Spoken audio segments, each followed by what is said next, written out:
राजा धृतराष्ट्र जन्म से अंधे अपने राजमहल में बैठे थे। उनका हृदय भय से भारी था। कुरुक्षेत्र के युद्ध क्षेत्र में क्या हो रहा है यह तो वह देख नहीं सकते थे, लेकिन उनके मन में चिंता के बादल मंडरा रहे थे। दिव्य दृष्टि से ब्लेस्ड अपने विश्वास पात्र संजय की ओर मुड़ते हुए उन्होंने पूछा, बताओ संजय, मेरे पुत्र और पांडव क्या कर रहे हैं? क्या उन्होंने यह भयानक युद्ध शुरू कर दिया है? संजय ने अपनी आवाज़ गहरे दुख से भरी हुई युद्ध के मैदान में घट रही घटनाओं का वर्णन करना शुरू किया। उन्होंने कुरुक्षेत्र के मैदानों पर एकत्रित विशाल सेनाओं का वर्णन किया जो एक दूसरे पर विनाश लाने के लिए तैयार थी। उनके शब्दों ने आने वाली लड़ाई की एक स्पष्ट तस्वीर पेश की, जिससे राजा की पीड़ा और बढ़ गई। हस्तिनापुर का, उनके वंश का और स्वयं धर्म का भाग्य अधर में लटका हुआ था। संजय की दिव्य दृष्टि ने धृतराष्ट्र को युद्ध के मैदान में पहुंचा दिया। उन्होंने दुर्योधन को अहंकार से भरा हुआ देखा, जो पांडव सेना को डिसडेन से देख रहा था।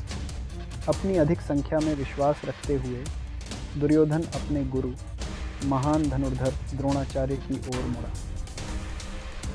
देखो गुरु, उसने घमंड किया, पांडवों की विशाल सेना, हमारे सामर्थ्य के आगे उनका कोई मौका नहीं है। द्रोणाचार्य बुद्धिमान और अनुभवी धैर्यपूर्वक सुनते रहे। अपने प्रिय शिष्यों को एक दूसरे के विरुद्ध खड़ा देखकर उनका हृदय व्याकुल हो गया।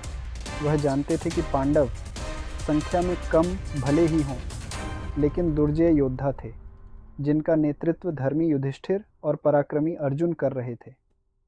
उन्होंने दुर्योधन को उनकी ताकत को कम आंकने के प्रति आगाह किया, उन्हें याद दिलाते हुए कि जीत केवल संख्या से निर्धारित नहीं होती है। संजय ने पांडव सेना का वर्णन किया, जो आकार में छोटी थी लेकिन भावना में दृढ़ थी। उन्होंने युधिष्ठिर की बात की, जो धार्मिकता के अवतार थे। उनका चेहरा चिंता से भरा हुआ था, फिर भी धर्म की रक्षा के लिए दृढ़ था। उनके बगल में खड़े थे शक्तिशाली पांडव भीम, उनका गदा कसकर पकड़े हुए, कौरवों पर अपना क्रोध उतारने के लिए तैयार थे। और फिर थे अर्जुन, दुनिया के सबसे महान धनुर्धर। उनका दिव्य धनुष गांडीव पांडवों के लिए आशा का प्रतीक। संजय ने बताया कि कैसे अर्जुन अपने ही परिजनों से लड़ने की संभावना से भरे हुए संदेह और निराशा में मार्गदर्शन के लिए भगवान कृष्ण की ओर मुड़े। मंच तैयार था उस दिव्य प्रवचन भगवत गीता के लिए, जो धार्मिकता और कर्तव्य के मार्ग को इल्यूमिनेट करेगा। Section 4, warriors of legend. Sanjay के शब्दों ने युद्ध के मैदान में इकट्ठे हुए महान योद्धाओं को जीवंत कर दिया। उन्होंने पितामह भीष्म के बारे में बताया।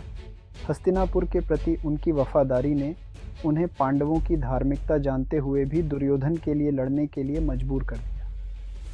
गुरु द्रोण थे, जो अपने कर्तव्य और अपने शिष्यों के प्रति स्नेह के बीच फंसे हुए थे। पांडवों की तरफ खड़े थे अभिमन्यु, अर्जुन का बहादुर पुत्र, जो युद्ध में अपनी वीरता साबित करने के लिए उत्सुक था। और फिर थे चालाक रणनीतिकार, पांडवों की तरफ कृष्ण और कौरवों की तरफ छल के उस्ताद शकुन। कुरुक्षेत्र का युद्ध क्षेत्र एक मंच बन गया, जहां अपने समय के सबसे महान योद्धा संघर्ष करने के लिए तैयार थे। उनके भाग्य नियति और कर्तव्य के ताने बाने में आपस में जुड़े हुए थे।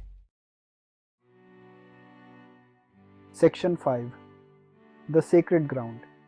संजय का वर्णन समाप्त हुआ, धृतराष्ट्र को पीड़ादायक खामोशी में छोड़कर।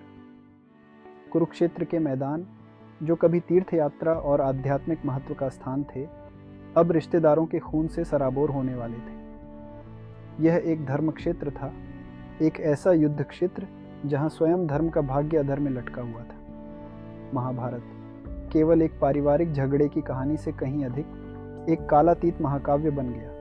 कर्तव्य, धार्मिकता और इच्छा और लालच के परिणामों पर एक दार्शनिक ग्रंथ। कुरुक्षेत्र का युद्ध एक अनुस्मारक के रूप में कार्य करता है कि भारी अंधेरे का सामना करने पर भी धर्म का प्रकाश अंततः प्रबल होगा।